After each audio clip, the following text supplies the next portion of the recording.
नमस्कार, आदाब, सत Shri Akal and Jai Hind. Welcome to my channel explained before you. ये क्वेश्चन है। Question, a piece of string, मान लो ये एक स्ट्रिंग है, ठीक है। What will be the length of each side if it is use to form. तो क्वेश्चन ए में पूछ रहा है, अगर इस स्ट्रिंग से एक स्क्वायर बनाएंगे तो उसका ईच साइड का लेंथ क्या होगा, पहला क्वेश्चन। दूसरा क्वेश्चन, इसी स्ट्रिंग से अगर ट्रायंगल बनाएंगे जिसका सारा साइड्स इक्वल है तो उसका साइड का लेंथ क्या होगा। थर्ड क्वेश्चन क्या पूछ रहा है, इसी स्ट्रिंग से एक हेक्सागन बनाएंगे जिसका ऑल साइड्स, हेक्सागन क्या होता है, जिसका 6 साइड्स होता है। हेक्सागन है 6 साइड्स, तो जिसका 6 साइड्स, सारा साइड्स इक्वल लेंथ का अगर हेक्सागन इसी स्ट्रिंग से बनाएंगे तो उसका साइड का लेंथ क्या होगा। तो इस क्वेश्चन में कॉमन क्या है, क्वेश्चन में कॉमन क्या चीज़ है, ये लेंथ ऑफ दिस स्ट्रिंग। ये जो स्ट्रिंग है, स्ट्रिंग का लेंथ 36 सेंटीमीटर, ये सभी तीनों क्वेश्चंस के लिए कॉमन है। So this square, this triangle and this hexagon all are made with this string only. So the perimeter of a square, perimeter of triangle and perimeter of hexagon will be same because इसी string को use कर रहे हैं। अगर ये square इससे बना है और इसी से ट्रायंगल बना रहे हैं तो स्ट्रिंग छोटा तो नहीं हो रहा है ना, स्ट्रिंग का लेंथ तो उतना ही है। तो पूरा जो लेंथ है वही तो पेरीमीटर होता है बाउंड्री का। कोई भी शेप के बाउंड्री का जो पेरीमीटर क्या होता है, लेंथ ऑफ ऑल साइड्स। तो इससे जब स्क्वायर बना तो इसका लेंथ ऑफ ऑल साइड्स तो यही होगा। इससे ट्रायंगल बनेगा तो उस ट्रायंगल का लेंथ ऑफ ऑल साइड्स यही होगा, 36 सेंटीमीटर ही होगा। इसी को बेंड कर, इसी को फोल्ड करके हेक्सागन बनाने से उसका भी length of all sides 36 centimetre ही होगा। इम्पॉर्टेंट समझने वाला बात क्या है कि तीनों का केस में पेरीमीटर तीनों का 36 सेंटीमीटर होगा, क्योंकि उसी स्ट्रिंग से बन रहा है। स्ट्रिंग को ना बड़ा कर रहा है ना छोटा कर रहा है, उसी का शेप चेंज कर रहा है, इसीलिए 36 सेंटीमीटर ही रहेगा। तो पहला क्वेश्चन जो है ए को हम लेते हैं। ए में क्या है, एक स्क्वायर को बना रहे हैं 36 सेंटीमीटर लॉन्ग से, तो उसका साइड पूछ रहा है। तो हमको मालूम है पेरीमीटर ऑफ स्क्वायर क्या होता है, perimeter of square is equal to 4 into side. Perimeter of square का बराबर इसका लेंथ हो जाएगा 36 सेंटीमीटर। इसका पेरीमीटर क्या होगा, क्योंकि इसी स्ट्रिंग से बन रहा है, स्ट्रिंग इज 36 सेंटीमीटर लॉन्ग। तो जो इसका स्क्वायर का जो पेरीमीटर होगा, लेंथ ऑफ ऑल साइड्स होगा, वो इस स्ट्रिंग का लेंथ का बराबर होगा, बिकॉज इसी स्ट्रिंग से वो बन रहा है। तो we can write perimeter of square should be 36 centimetre. और पेरीमीटर ऑफ स्क्वायर मालूम है 4 multiplied by side is equal to 36 centimetre, here centimetre. This implies one side will be equal to 36, ये मल्टीप्लिकेशन में है, LHS से RHS में जाएगा, 36 divided by 4 centimetre, 4 1 जा 4, 4 9 जा 36 is equal to 9 centimetre.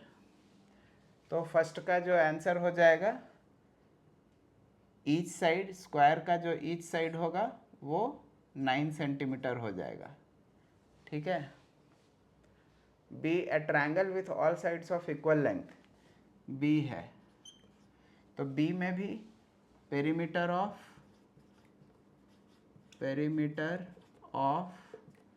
Equilateral triangle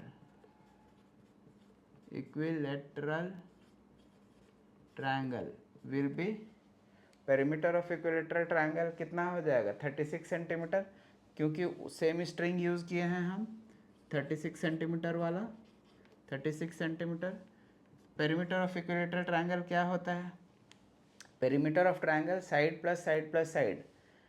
perimeter of equilateral triangle भी side plus side plus side है, लेकिन तीनों साइड बराबर होता है इक्विलेटरल ट्रायंगल में, इसीलिए 3 इंटू साइड लिख सकते हैं। So perimeter of equilateral triangle is 3 into side length of one side. क्यों? क्योंकि every side is equal. So 3 multiplied by side divide is equal to 36 centimeter. Therefore, one side of equilateral triangle will be 36 divided by 3 centimeter. 3 1 ja 3, 3 1 ja 3, 3 2 ja 6. So if you divide 36 by 3, you will get 12 centimeter. 12 centimeter. So इसका क्या answer हो जाएगा? 12 centimeter. Equilateral triangle का length of each side will be 12 centimeter. Now hexagon. Hexagon का see perimeter of hexagon. Hexagon क्या हो जाएगा according to this question? According to this question क्या हो जाएगा? Perimeter of hexagon. हेक्सागन भी उसी स्ट्रिंग से बना रहे हैं, उसी रस्सी से बना रहे हैं जो 36 सेंटीमीटर है. तो हेक्सागन का पेरीमीटर भी 36 सेंटीमीटर हो जाएगा, क्योंकि जो लेंथ ऑफ स्ट्रिंग है वही हेक्सागन का पेरीमीटर होगा. अब हेक्सागन का पेरीमीटर क्या हो सकता है? हेक्सागन में कितना साइड्स होता है? Sides of equal length. तो हेक्सागन में 6 साइड्स होता है. देखो 1 2 3 4 5 and 6 and all sides are equal length का है. क्वेश्चन बोल रहा है, question is telling that all sides are of equal length.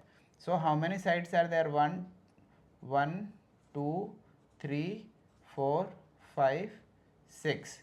So hexagon का पेरीमीटर क्या होगा? सम of 1 side 2 side 3 side 4 5 6 sides. So 6 sides, so every side is equal. So can we write 6 multiplied by one side? Yes, we can write. So perimeter of hexagon is equal to 6 multiplied by one side is equal to, should be equal to 36 centimeter के बराबर होना चाहिए. Therefore every side of hexagon will be 36. This left hand side will go to our right hand side. It is in multiplication, so it will go to division. So here 6 1 is 6, 6 6 is 36. So what we get? 6 centimeter. So the answer will be 6 centimeter. So the length of each side of a hexagon with sides of equal length will be 6 centimeter. So it was easy for you? Tell me. If you have any doubts in any questions what I am teaching you, you can put in comment box, and you can share this video because I am explaining everything in detail. If you like the video, then एक बार like भी कर दो, and अपने साथ में जो friends हैं, आपके classmates हैं, उनको शेयर भी कर दीजिए, so that they can also take the benefit. और साथ साथ आप सब्सक्राइब भी कर देना, ताकि आपका जैसे नेक्स्ट वीडियो डालने से आपको नोटिफिकेशन आ जाएगा.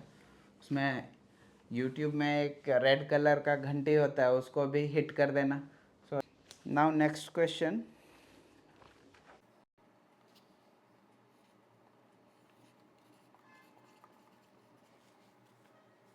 A farmer has a rectangular field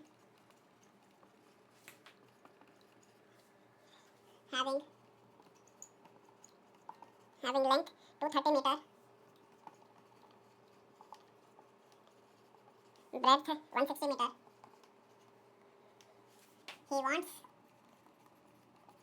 to fence it with 3 rounds of rope as shown. आप फिगर देख सकते हो अपने बुक में. ये आपका बुक है ना, इसमें यहाँ पर आप देख सकते हो. ये मेरी बेटी का बुक है, वो भी 6th क्लास में है. देखो यहाँ पर हियर यू कैन सी ना. तो यू कैन, आप अपने बुक पास में रखने से इजीली और अच्छे से समझ पाओगे. What is the total length of rope needed? What is the total length of rope needed. Okay. What this question is telling? A farmer has a rectangular field having length 230 meter and breadth 160 meter. He wants to fence it with 3 rounds of rope as shown.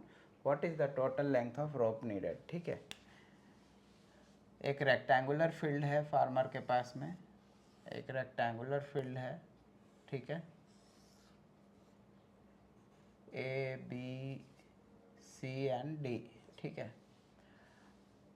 इसको fencing करना चाहता है, ठीक है, he wants to fence it with 3 rounds of rope, और रस्सी से उसको फेंसिंग करना चाहता है, घेराव करना चाहता है, तो वो 3 राउंड्स उसको रस्सी से करना चाहता है, जैसे मतलब एक राउंड किया, फिर सेकंड राउंड किया,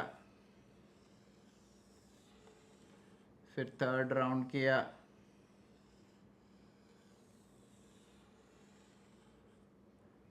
ओके। तो इस रेक्टेंगुलर जो फील्ड है उसके पास, जो उसका खेत है, फार्मर किसान का जो खेत है, उसको 3 बार उसको रस्सी से उसको फेंसिंग करना है, तो पूरा लेंथ रस्सी का कितना होगा? What is the total length of rope needed? बहुत सिंपल क्वेश्चन है, the question is very simple.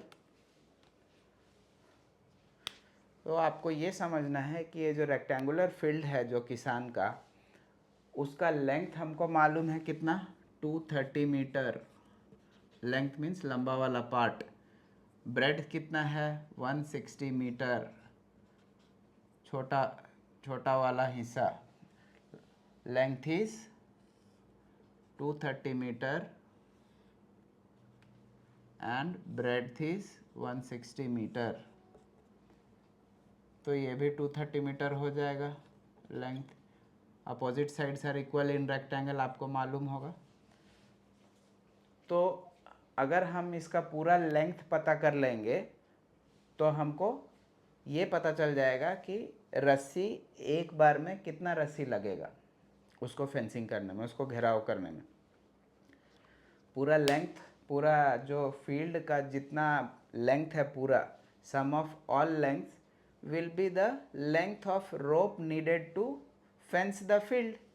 Okay, तो पूरा पता करने के लिए लेंथ क्या, सम ऑफ ऑल साइड्स पता करने के लिए क्या करते हैं, पेरीमीटर निकालते हैं। अब ये रेक्टेंगल शेप का है, तो shape of rectangle, perimeter of rectangle क्या होता है,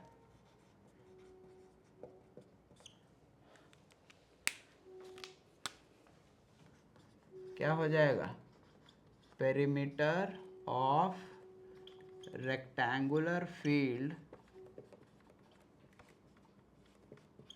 will be, perimeter का क्या होता है formula, 2 multiplied by length plus breadth, right?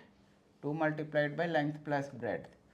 तो अभी हमको length 2 multiplied by length is what, 230 metre, 230 metre plus breadth is what, 160 meter, 160 meter। So now this is in bracket and this is multiplication, so according to BODMAS rule we have to do first solve the bracket, so 2 multiplied by, inside 230 plus 160 how much, you have to add like this, I will show you। first unit number is there 0, here also unit is 0, so 0 plus 0 is 0, then tens place में क्या है 6 and 3 है, इसका tens place में जो place value है, जहाँ पर वंस को वंस के साथ में ऐड करते हैं, टेंस को टेंस के साथ में, हंड्रेड्स को हंड्रेड्स के साथ में, सो दैट कि मिस्टेक्स ना हो। ये तुम छोटे बच्चों के लिए बता रहे, क्लास 6 के बच्चे, वो ऐसे उनको ऐड करना शायद मुश्किल हो, तो आप कैसे ऐड करोगे उसका तरीका मैं बता रहा हूँ। 0 plus 0 यूनिट ऐड किए, देन टेंस प्लेस में 6 है, इधर टेंस प्लेस में 3 है, 6 plus 3 is 9, then hundreds place में क्या है 1 है, हंड्रेड्स प्लेस में 2 है, 1 plus 2 is 3, 230 plus 160 is 390 metre. So we can remove bracket हटा सकते हैं बिकॉज ब्रैकेट के अंदर और कोई ऑपरेशंस नहीं है, सो 2 मल्टीप्लाइड बाई 390। नाउ मल्टीप्लिकेशन कैसे करेंगे, सिंगल डिजिट है तो डायरेक्टली 2 0 ज़ा 0, 9 2 9 ज़ा 18, 18 की 1 18 8 कैरी 1, 3 2 ज़ा 6 1 7 780 metre. So therefore we can write, अब पेरीमीटर कितना आया 780 मीटर आया। Therefore to fence one round, to fence one round, rope required is equal to 780 metre. एक राउंड को फेंस करने के लिए कितना रस्सी चाहिए, वो उसका perimeter 780 metre.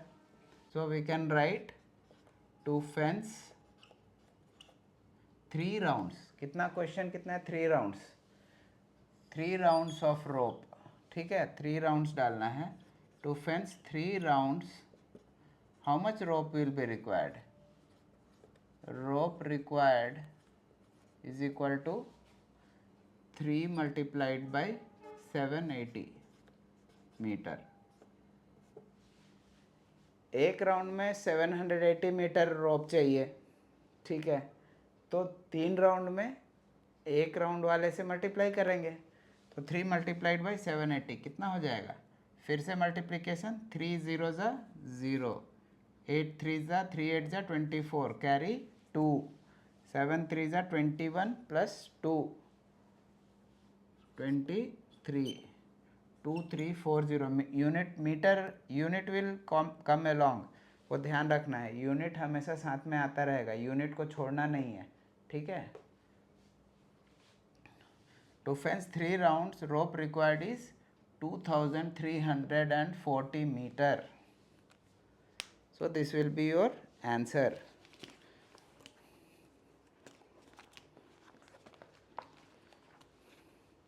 This question 6th number, 3 बार रोप कर डाल रहा है, ठीक है 3 टाइम्स। सो मैंने यहाँ पर दिखाया है प्रैक्टिकली आपको। I hope you like the video, hope I am able to clear your doubts. बहुत डिटेल में आपको समझा रहा हूँ, बहुत जगह यूट्यूब वीडियोस छोटे छोटे शॉर्ट्स में बना के बहुत सारा व्यूज़ लेने के लिए वो छोटे छोटे वीडियोस बनाकर डालते हैं और लोग देखते भी हैं, बट उसमें आपका पूरा डिटेल कंसेप्ट क्लियर नहीं होगा। मैं इतना लंबा वीडियो इतना डिटेल में इसलिए समझा रहा हूँ क्योंकि आप अभी बेसिक फाउंडेशन पर हो। क्लास 6th के जो बच्चे हैं वो एक फाउंडेशन बिल्डिंग ब्लॉक हैं, जैसे बिल्डिंग को खड़ा करने के लिए नीचे नींव डालते हैं, तभी नीचे का नींव अगर स्ट्रांग है तो बिल्डिंग स्ट्रांग होता है, उसी तरह से आपका फाउंडेशन स्ट्रांग होगा तो आप आगे जाकर आराम से अच्छे से कर सकते हो। इसलिए मैं सारा डिटेल में आपको समझाता हूँ सो दैट कि आपको कुछ भी डाउट नहीं रहे। और I can guarantee you after watching my video you don't need to go anywhere and watch any other video regarding this chapter. Please like, share and subscribe and also hit the bell icon because इस तरह का quality content लाने में बहुत मेहनत लगता है। सो अगर आपको ये वीडियो अच्छा लगता है तभी आप अपने फ्रेंड्स को शेयर कीजिए, अपने दोस्तों को बताइए। Only if you like the video then you can share and subscribe. Thank you very much for watching the video. Namaskar and Jai Hind.